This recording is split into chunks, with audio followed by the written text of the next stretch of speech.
The stories shared on It Takes Balls are unique to the individual sharing. Always speak with your trusted medical provider for treatment options specific to you. Welcome back to It Takes Balls, presented by Testicular Cancer Awareness Foundation. Today we're joined by what I'm going to call the survivor's survivor. David Rimmer is a 30-plus year testicular cancer survivor and survivor of many other things, which we'll talk about. David, thank you so much for being here. Thanks for having me. So, as I mentioned, you've survived lots of things. Testicular cancer, as far as I can tell, was the start of it, right? It was back in 1992. I was married for 2 years before I had kids, and it was kind of jarring at the age of 32 to experience the medical establishment and illness. So what was it that led you to your diagnosis? Because 92, that was well before Lance Armstrong, right? Yes, well before Lance Armstrong, the internet, any public discussion really of testicular cancer. And it was luck. It was like a lot of my story. It was about luck. I just happened to feel something on one of my testicles, and sort of had to process what that could mean. I found a urologist that was nearby. I was living in the Philadelphia suburbs at the time. And he said, well, what you felt is probably a cyst, but I feel something else. So I was sent for a sonogram, probably my least favorite medical test ever. It just feels more invasive than virtually everything else I've had done. And the results came back that they did spot something. Obviously, they can't biopsy. It's all or nothing. So they had to remove the testicle, and I decided to do some more homework. My dad, who was gone by that point, but he was a hospital administrator, and he always taught us that when you're sick, when you need doctors, when you need medical treatment, act as a consumer. Find the best thing for you. Find the most experienced, the most knowledgeable. Don't be daunted by the system. Control your destiny to the degree you can. So I found an alternative urologist who was at the University of Pennsylvania, who's Alan Wien, who's kind of an all-star urologist, more of a, I think, prostate guy.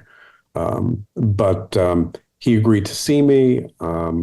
I met with him. We talked about the orchiectomy and what would follow. And so within I guess it was a couple of weeks of the initial diagnosis, I was having my testicle removed. And it was the start of a journey. Now, at that time, you said you'd been married for 2 years. What was that like, experiencing that with your, relatively new wife still at 2 years in?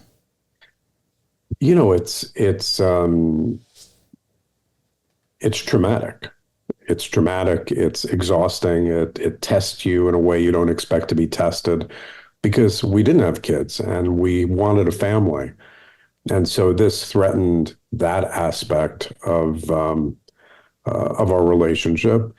But then I didn't know enough to know whether to be scared for my survival at that point either. So it was the family thing, which was obviously a joint interest, as was survival. But what I always found with disease is that it's lonely, because no matter how much love you're surrounded by, you still feel very solitary. And one of my doctors once said, I can quote you percentages all day long, but when it's you and it's your body, it's 100% for you. And so, I knew I had to do some more research and figure out where I had never even heard of testicular cancer. So I didn't do self-exams. This was my first even knowledge of the disease. So it's tough because you want to be mutually supportive, yet I felt I was in this hole that I had to dig out on my own.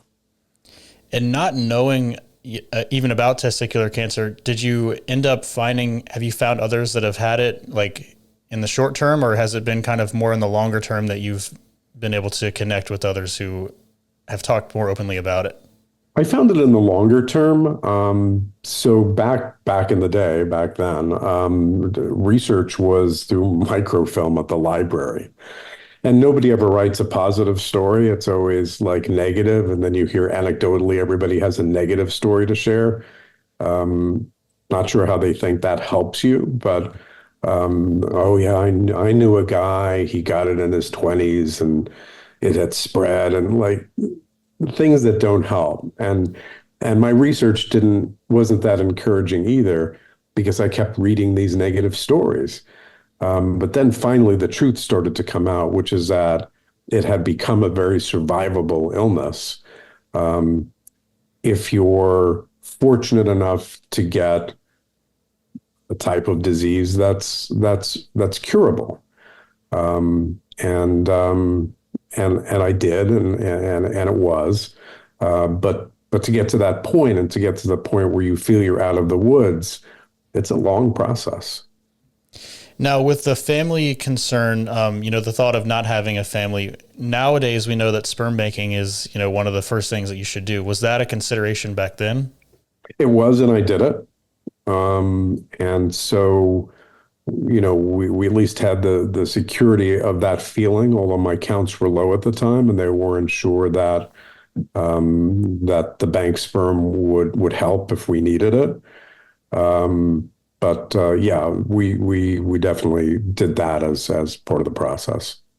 What was your experience like with the orchiectomy? Was it at that time, were they doing it still through the kind of, I think inguinal was the term, or were they doing it a different way? That was how they were doing it. I guess they learned from years back if they went through the scrotum that that was the surefire way to spread the disease as opposed to fix the disease. Um, and yeah, it was quick. I was in the hospital overnight. It's kind of jarring when you wake up to a room full of medical students all staring at you. You lose a lot of your not inhibitions, but you it's a very personal, very sort of intimate disease, and suddenly you're telling everybody about your testicles, and you're in a room full of 23-year-old medical students who are staring at you, and but it was just part of the learning experience and the journey. So the recovery from that was quick. I think what was um, traumatic for me was the notion that I thought I heard Dr. Ween say that observation was a viable alternative. And so my whole orientation was, all right, so I'll get through this minor surgery, and then the next step is going to be simple. I'll just keep going back to the doctor. And that's not what our next appointment said. He said that I really needed to look at lymph node dissection. But I'm sort of jumping ahead of myself. The orchiectomy was straightforward. You have to reconcile the idea that your body is different, and that's just something you have to accept. Yeah, and how long was the wait between that orchiectomy and the next appointment when you found out you might need more? Like, how much time had you been sitting on the idea that you were going to just be surveilled? Just a few weeks. Okay. And the RPLND is so drastic that I wasn't even processing that idea. So in the meantime, I got an appointment at Sloan Kettering for a second opinion on what to do. And the thought process was the same at that time, that the gold standard was the RPLND. It was the only way to know if there was definitively if there was spread in the lymph nodes. And even if there weren't, to cut off the path if it was still lurking around. But I put on my medical consumer hat again, and sorry, and I was led to a connection at the University of Indiana University. And I had the good fortune to be able to get in to see Dr. Donohue, who invented the procedure and perfected it and had better numbers than anybody else and more experience. And so it was just before Memorial Day weekend. It was a course of a couple of months from the orchiectomy. I was in Indiana getting ready for the RPLND. What was interesting is that each of the doctors that I sort of moved on from took some offense at it, but you have to get past that because you're not there to satisfy them. You're there for your own survival and well-being. Yeah, that's absolutely true.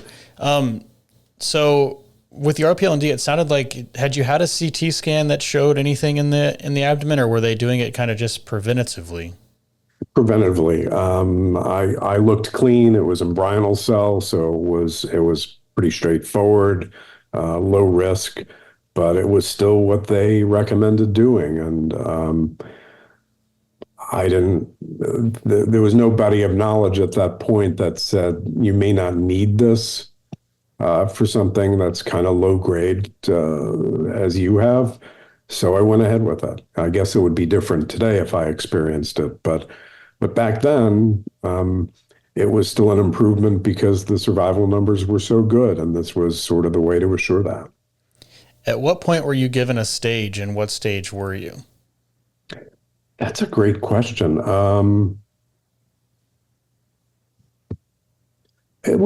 I believe it was early on. I don't vividly remember a conversation about staging.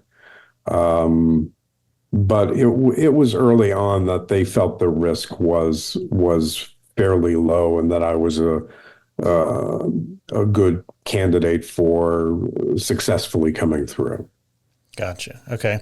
So, having Dr. Donohue do the RPLND, shout out to the legend and Dr. Einhorn, those guys are the legends. Sure. So at that time, was retrograde ejaculation something that they were talking about with RPLND? Because nowadays, they recommend going to a high volume center where they do these often and they can try to avoid the retrograde ejaculation. 32 years ago or 33 years ago, whatever it was, was that something they were talking about at that point? It was. I didn't experience it, but I remember one of my conversations with Dr. Ween was he said one of the risks was impotence. And that obviously was another jarring moment. And after much back and forth, where I kind of shut down, like I just stopped talking, he then said, "Oh no, it's ejaculatory impotence." Like, well, there's a big difference between the two.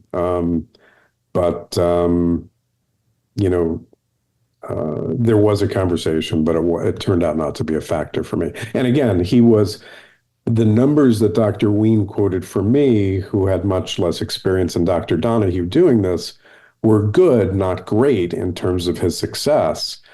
And Dr. Donohue, God bless him, he this was what he did, and this is what he excelled at. And I had great confidence in him and his team and his commitment to curing people with this disease. And I never had a moment's doubt that that was the right decision for me. Amazing. So what was let's paint the picture of, your life around this. Were you working at the time still? If you were working, how did your work kind of handle this? Being testicular cancer wasn't really talked about. Were they kind of lenient with your time off? Like, what was that like? So in the beginning, it was very positive. I worked in radio at the time at a radio station in Philadelphia, and actually it was the owner of the station owned a station in Indianapolis, which is how I got the Indy connection. So I'm always grateful for that. He accepted the fact that I had the short time off for the orchiectomy, and then that we were looking at 6 to 8 weeks for the RPLND recovery. Um, as we edge toward the outer limits of that 6 to 8 weeks, I can sense that he was getting a little edgy about it. But I worked with full pay the entire time. I was given the time to recover and recuperate and to come back as I was able to. So I'm appreciative of what he did. what he did for me. He didn't have to do that. It was long before Family Medical Leave Act. It was, I didn't particularly want to go on a short-term disability, and I never had to. It never even came up. So I was fortunate. Yeah, it's interesting. It was before the Family Medical Leave Act. That's pretty unique and cool, I guess. I haven't had anybody who's mentioned that, so that's cool. Yeah, I was, my long-term internist who was since retired, um, used to call me his luckiest unlucky patient. I kept getting all these things, all of which were fixable. He said, but you fortunately balanced the bad luck with the good, and this is another example of that of how I was treated at work. So with your RPLND recovery, over the last 30 years, doctors like Dr. Masterson and the other ones at IU, they're able to do kind of really smaller incisions. Is your incision kind of huge, or what's your incision like? I'm not going to ask you to show us, but Yeah, you don't want to see me topless, but what I can, it's huge. It's huge. It starts around here. I don't know if you can see that, and goes to I don't know. I guess my pubic bone is what it's called. It goes around the navel. It's big, and because I weighed more than I used to, it's a little stretched. I have some incisional hernias still to this day that haven't risen to the level of needing correction, but it's big. It's a big traumatic event to your body and to your psyche. yeah, mine's stretched out too. I've also gained weight. All Yeah, right. it's a good reminder. Yeah, for sure. So the recovery from the RPLND, you mentioned you had 6 to 8 weeks off. What was it like just, getting back into walking and back to your daily life? When I woke up from surgery and the week I spent in Indiana, I was very depressed. And that compounded the challenge. So my in-laws came out, my mother and sister came out, and of course my wife was there, and I didn't want to be left alone, and I didn't want to talk to anybody. And I turned from a cooperative, happy, knowledgeable patient to an ornery one. And I remember one of the nurses, who was Midwest nice as opposed to me, I'm a New Yorker. Um, she was trying to get me to encourage me to start to walk and just walk the halls. And I was in pain. I was in psychic pain. I was in physical pain, and and I was starting to develop a fever and symptoms of pneumonia. And so they said, you can fix this. You just need to get up. She says, so just walk down the hall. It's easy. And I remember saying to her, if it's so easy, why don't you do it? Which put a chill in the air. I guess he wasn't used to being talked to like that, and I'm not used to talking like that.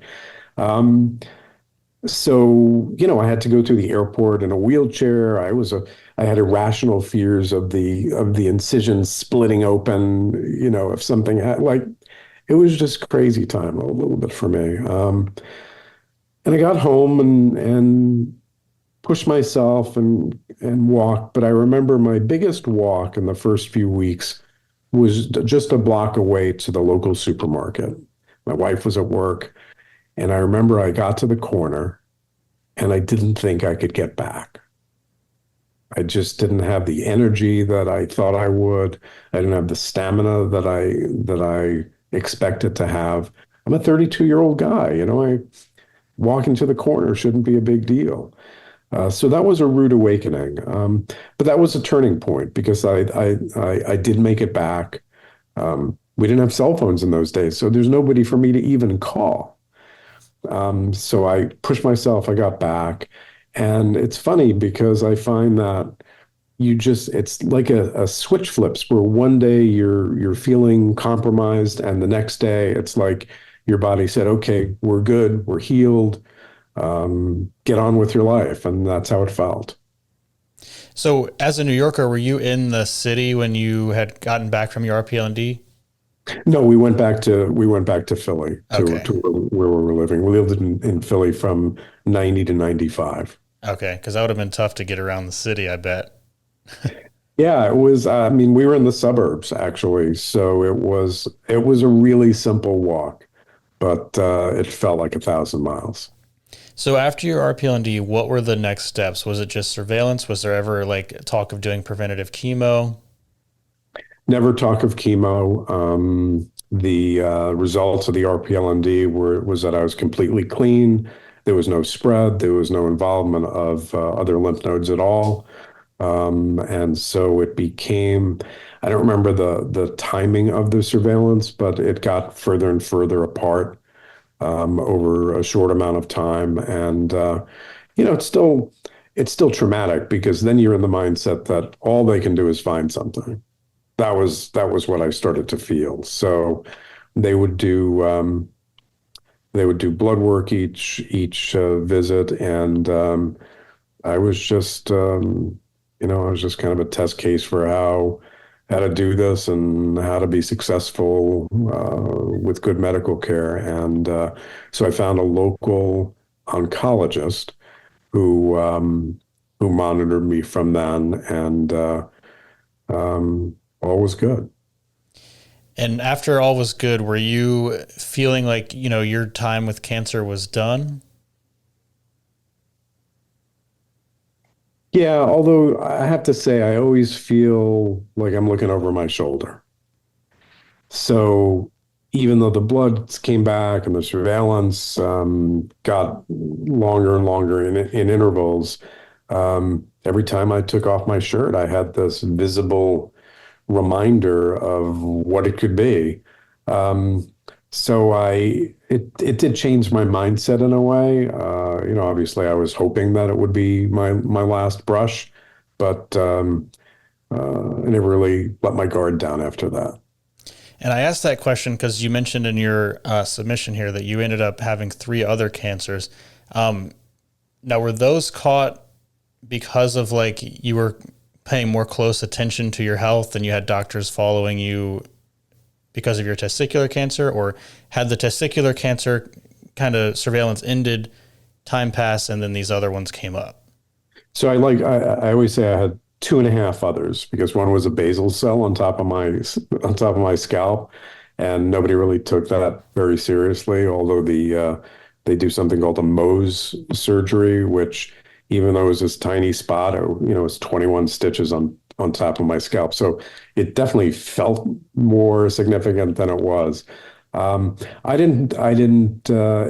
wasn't a product of the surveillance. It was just a product of going to the doctor regularly.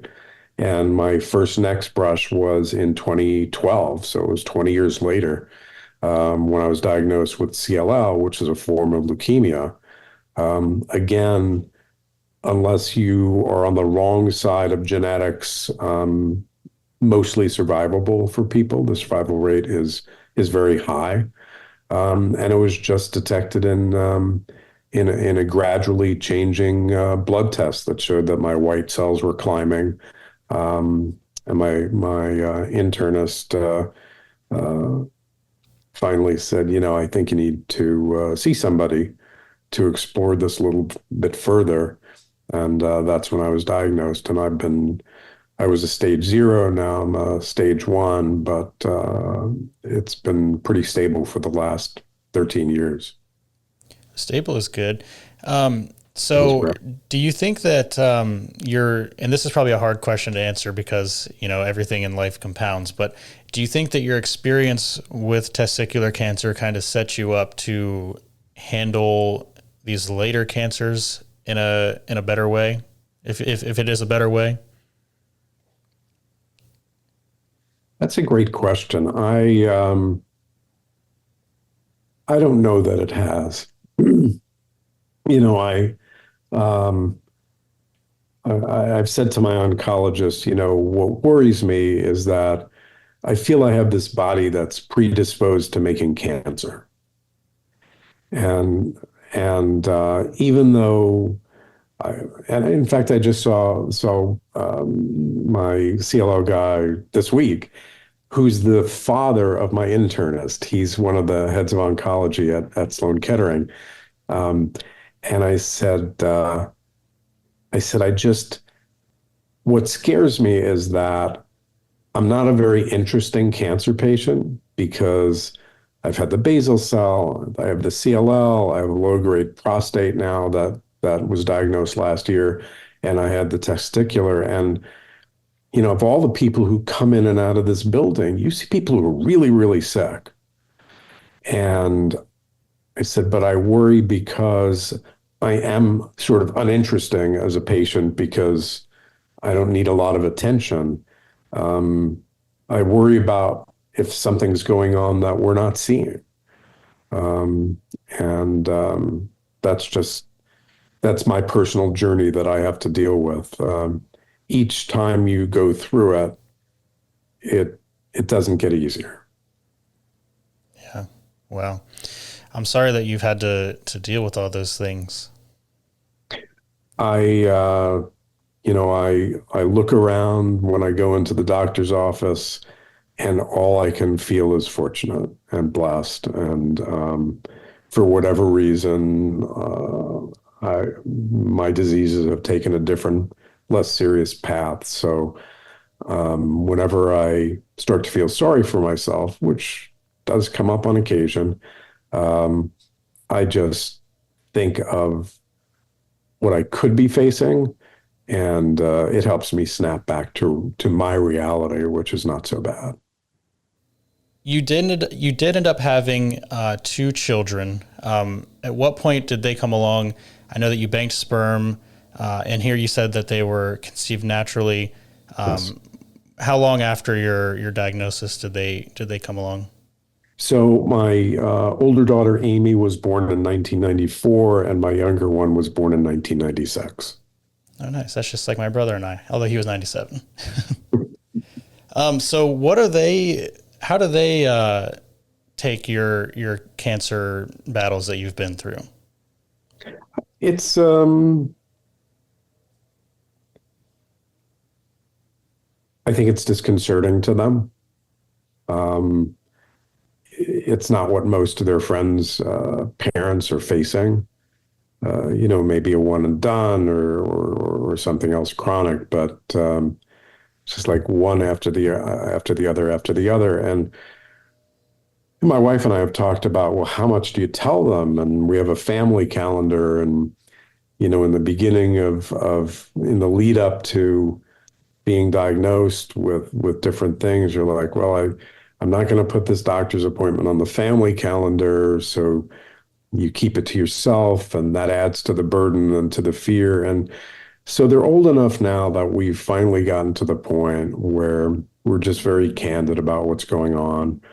Um, which is not to say it doesn't scare them. And I understand that and I respect that and I feel some guilt about that. But they're fully informed, and they know that I'm very diligent about getting good care, and about going to the doctor and returning when I need to and getting all the tests that I need to do. It's just a burden that I don't feel that they should have, but they do.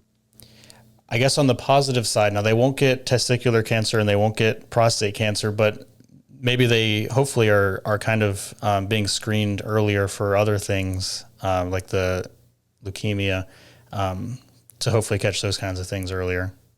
Yeah, and the strange thing is that cancer doesn't really run in my family in a big way. And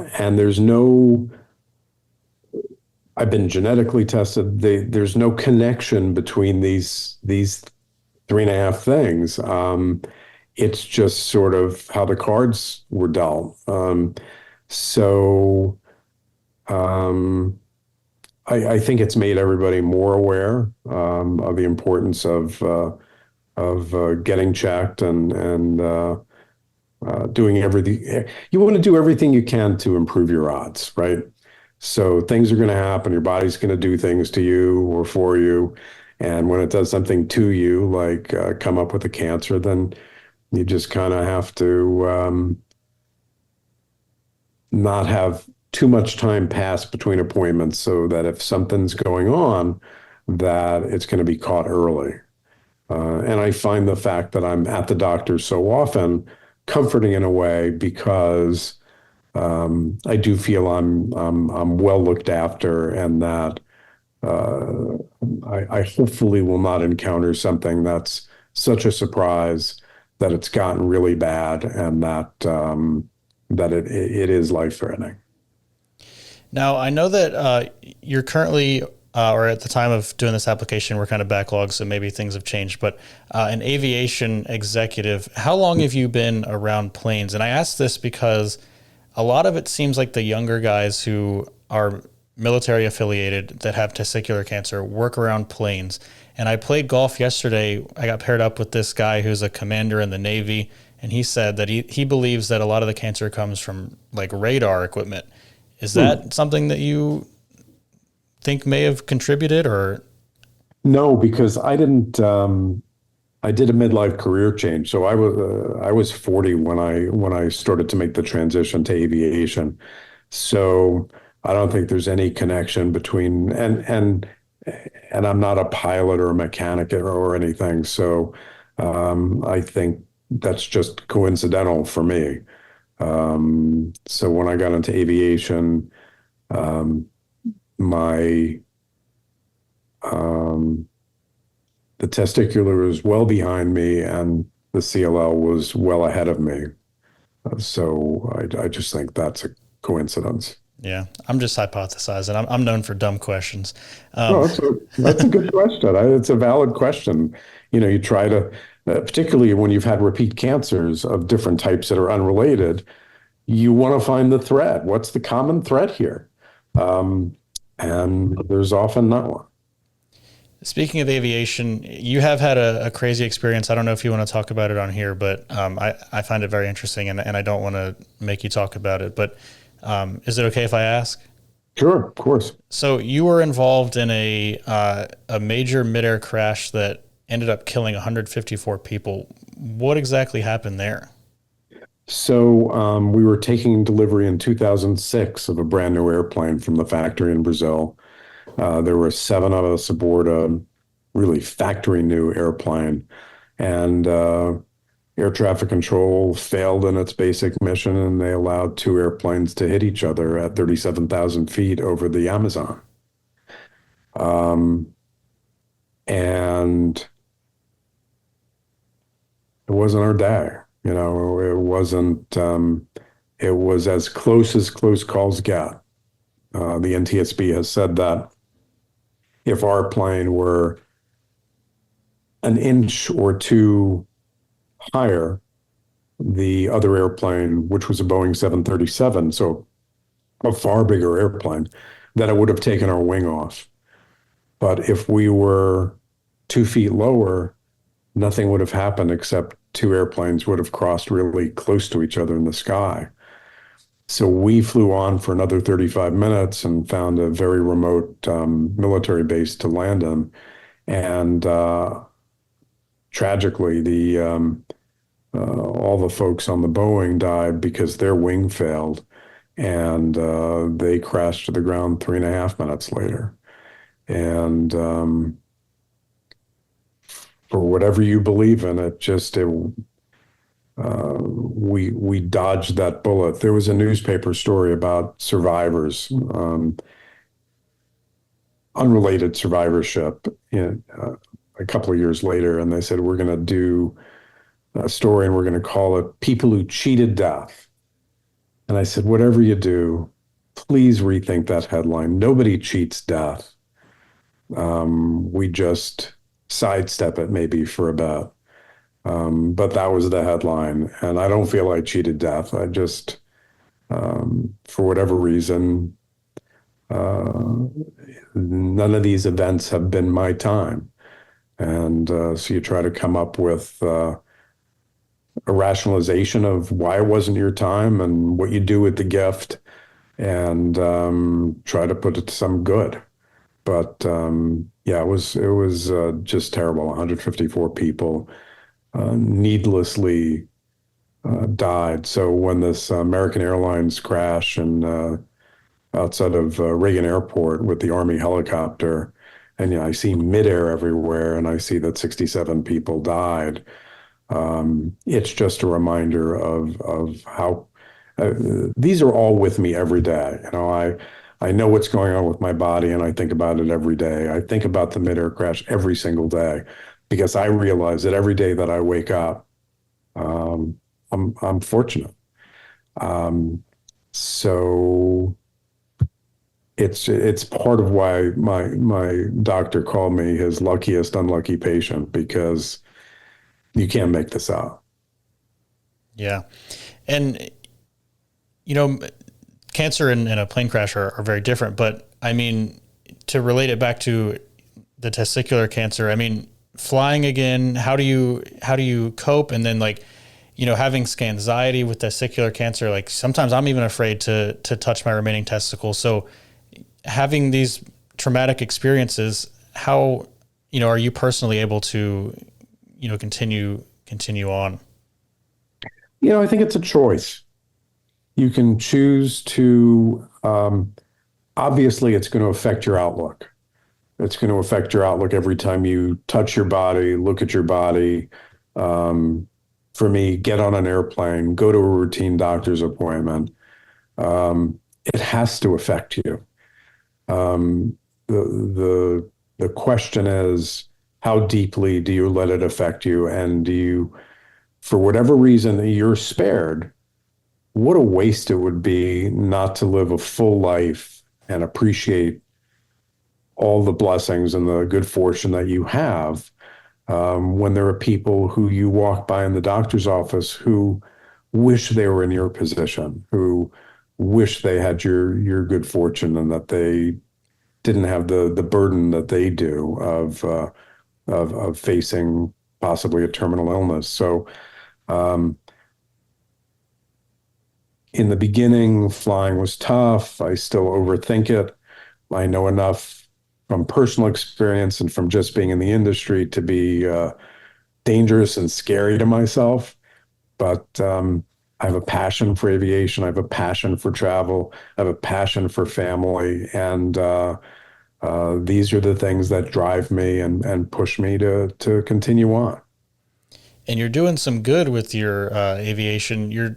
Is it true that you are still delivering like stem cells and stuff? I do a little bit of that personally. It's on the airlines. I go around the world and I bring stem cells or bone marrow from donor centers to transplant centers where there's literally somebody waiting in a hospital bed uh, for these blood products to hopefully change the course of their illness. Um, and it's I call it sort of a retail way of giving back. I'm not writing a check to the American Cancer Society, which has amorphous results. I'm doing what I can one by one, um, and hope that it does some good and as my small way of repaying the good fortune that I have. That's absolutely incredible. You touched on advice a little bit in your two answers ago, but what advice would you have for somebody who, let's just say, is facing anything traumatic? Mhm. First, try to find somebody else who has faced a similar trauma. Um, I'm not a big therapy guy. Um, so I did see somebody initially in Philadelphia when I was having trouble um, wrapping my head around everything that was going on. But I found that the biggest help was to talk to other people who had been through it, come out the other side, um, and were doing well and thriving and prospering. And then my other unsolicited advice is pay it forward. Be there for people who are going through some similar trauma and try to give them reassurances and be there for them, which I've done on a few occasions, so that they won't feel alone and they won't feel isolated. Because again, it's this 100% thing. My family can empathize, sympathize, commiserate with me, but I know it's all here. I know it's all me. and it will have an impact on everybody else, and it does have an impact on everybody else. But talking to other people who it's not hypothetical or just an idea helps me, and hopefully it helps them. Amazing advice. Is there anything else that you want to add that we did not already talk about? No, I think this has been it's been cathartic for me. So thank you. I appreciate that, and I hope my experience is helpful to somebody who's listening. And I'm available if anybody wanted to reach out because they wanted some support, or even though my journey is a long time ago for testicular, it's still very vivid in my memory, and I just want to keep helping other people if I can. Yeah, and I think just the fact that you're 30 plus years out is going to be reassuring to a lot of guys listening who, might be in that first or second year and not seeing the future ahead. I may be one of the. I'm gradually becoming one of the older testicular cancer survivors, but I'm proud to be that. Awesome. Where can people find you to reach out? They can email me. My personal email address is djr1010@yahoo.com, and I'm happy to engage with anybody who wants to. David Rimmer, thank you so much for being on It Takes Balls. Thank you. Thanks for having me. For more information and resources for your testicular cancer journey, visit testicularcancerawarenessfoundation.org.